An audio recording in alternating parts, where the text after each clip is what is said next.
Right, so 8:30 in the morning, I just started the Seven Bridges walk. It's 28 kilometres, like I said in my previous video. So let's go for it. Started out of Roselle Village. It's a little view out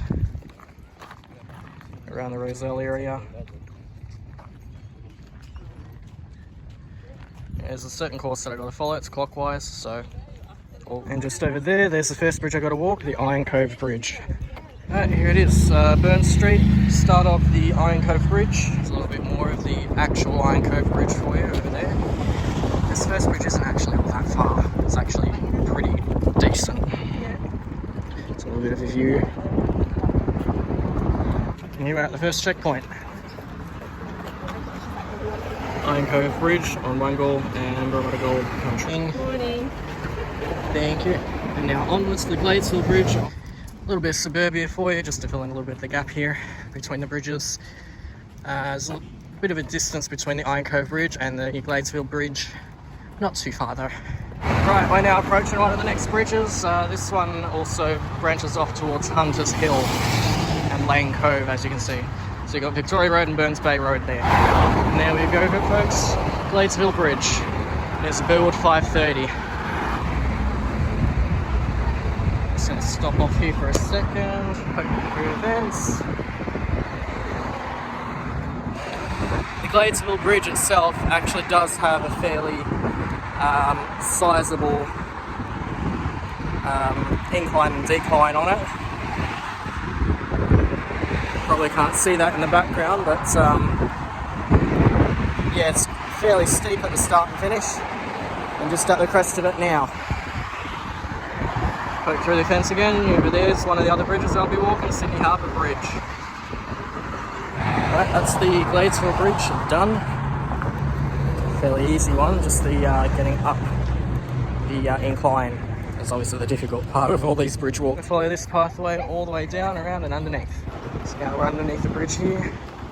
There's a little underpass we're going to go through down here as well. Straight through here. And onwards to the next one. Onwards to Tarban Creek Bridge and Hunters Hill Village. Tarban Creek Bridge. I'll take it for you. Do you want me to take it for you? Harbour Bridge off to the distance there. Fairly localised one. Tarban Creek Bridge done and dusted. And literally just as we leave Tarban Creek Bridge, in the stamp point, we have Hunters Hill Village.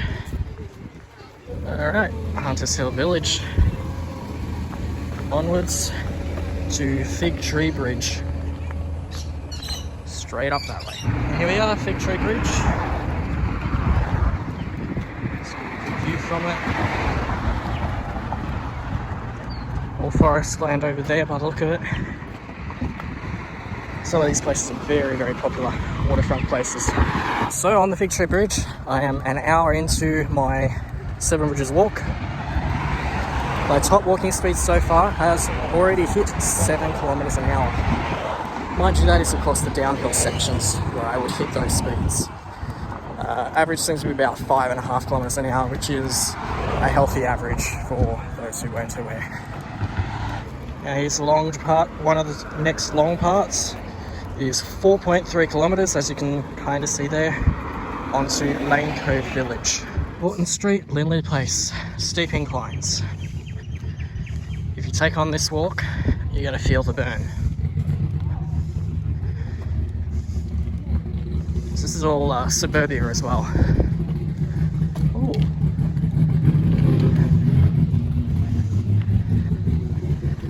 Don't see these often.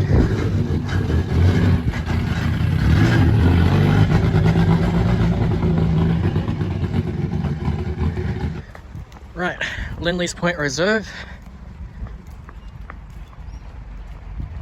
We've still got 4k to go at least until Lane Cove Village. All waterfront property here. This is part of the well, Lindley Point Reserve has the Burns Bay Reserve bushwalks, as you can see here. And like I said, all waterfronts down here. Quite a nice nature area here, actually.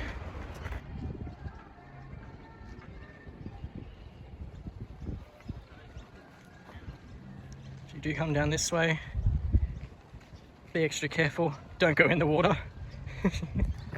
I don't know if that's part of our walk, that particular bridge. I don't think it is, but interesting to see nonetheless. Right, so this little bridge itself is not actually part of the walk, like I thought. So it's actually private property, but the underneath section here is public thoroughfare. Right, so we got another steep incline here on Burns Bay, Riverview Street, I believe this is. Like I said in the previous one, you're going to feel the burn if you decide to take this on. Halfway to Cove Village from the last checkpoint. Quite a steep incline, like I said before. Throughout that, my heart rate I think peaked at like 175. I am by no means the fittest person in the world, but events like these make it worthwhile. Okay, so I've not long just gone through one of the decision points on the way towards Cove Village. There's a bushwalk option which has a medium steepish grade and narrow walking track, and there's the more accessible default option. I've taken the default option on this run, and as it turns out, the bushwalk would have taken me through Warraroon Reserve, part of the Tarban Creek bushwalks. Probably not all that much longer, but definitely would have been quite steep. Taking the straight options, much easier for those who are doing this for their first time like myself. Guess what? Almost at Cove Village. Longville Road, left turn towards Cove itself. There is an event bus that picks up from here as well. And I gotta go that way. Here we go, Cove Village. So this one's got quite a bit of a setup, a bit like Roselle, but probably a bit more to it. One of the more popular villages. Next stop, Wollstonecraft Village. 3.9 kilometres. Right, I've reached the Cove decision point. I can either take the accessible route or the medium grade narrow bush track again through Tarban Bay Reserve. I'm going to stick to the accessible routes. They are far more standardised. And you're probably not going to see it very well, but all the way in there is the Sydney CBD. And that over there is the Anzac Bridge. Alright, and we're coming up to Gore Creek Reserve, part of the Gore Creek Valley bushwalks. So obviously another bush area here, a couple of medium inclines. It's outside of Greenwich Hospital, and we are halfway to Wollstonecraft Village. Still going strong. Hey, another steep ascent with stairs. I hate stairs. Nah, it's not that bad. Again, feel the burn. That's the point of this. Just gone through Smoothie Park in Wollstonecraft. It's coming through the underpass at the station now. And there's Wollstonecraft Station. Alright, Wollstonecraft Village, Brennan Park. This place is nice and spacious. Of course, throughout these, it's highly recommended you take your breaks. However, me, you guys know what I'm like. I just keep going and going and going. Edging closer and closer to the heart of Sydney. Just ahead there. And just a short walk away from Wollstonecraft Village, you have Waverton Station, which I've already gone past there. You have Waverton Shutneck down this way for North Sydney car sightings. And North Sydney Station itself further up this way via Union Street. Alright, the approach to Milsons Point Station. When you pass the station entrance, if you continue further down to the end of the cul-de-sac, all the way at the end, you have access to Luna Park. Alright, so just behind me there is Milsons Point Railway Station. The entrance is right there. There's one of the shuttle buses. That is an ex-Telford's unit, that one. Connecticut running the shuttle buses for this event. And here we go, now approaching Milsons Point Village. From here, we're going onwards and upwards, all the way across. There it is, Sydney Harbour Bridge. All the way up there. Right, this section of the walk I have done a few times already. Managed to already snap quite a few bus photos and whatnot from the Sydney Harbour Bridge and the walkway associated with it. On Australia Day, Sydney Bus Museum will run events through towards North Sydney across the Harbour Bridge, as well as nights like Deckers in the Night will run that way as well. Just thought I'd get you guys a little bit of a panorama on the bridge here. Apologies for the wind noise, but the winds up here are actually very refreshing. That's the Harbour Bridge done and dusted for another day. I do sometimes do that part of the walk on my own. I'll walk with my partner. So the next part of the walk for me is the Pyrmont Bridge. A bit over 3 kilometres to get to it from the Harbour Bridge. Alright, down at King Street Wharf.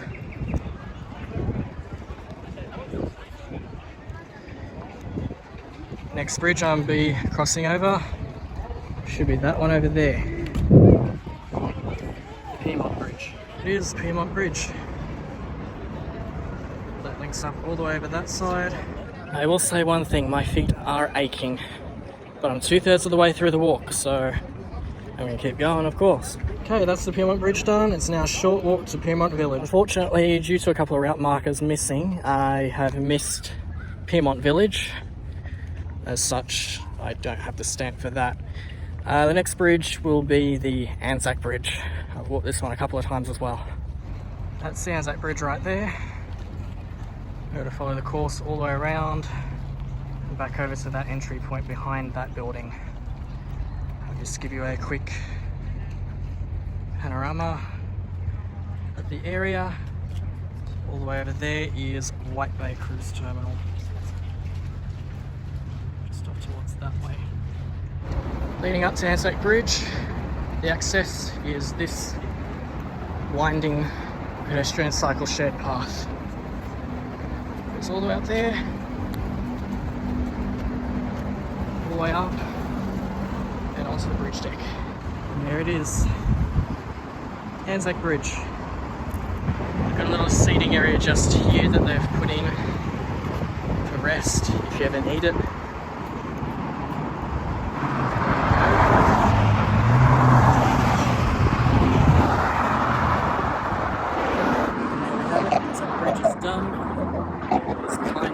Okay, that's Anzac Bridge, 100% done.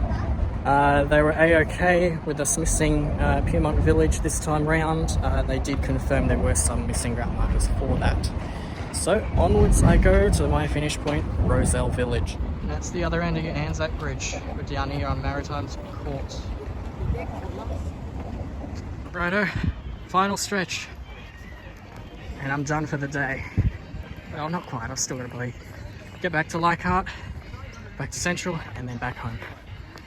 But nonetheless, that's nearly 28 kilometres done. There it is, Rozelle Village, where I started from, except I come down the other way when I started. That's it, we're done. And that, my friends, is it. Thank you all for watching me challenge myself on this 28 kilometre journey over 7 bridges of Sydney. Not sure if I'll do it again, but see how things go. Thanks all for watching, and remember, every donation to the Cancer Council goes a long way.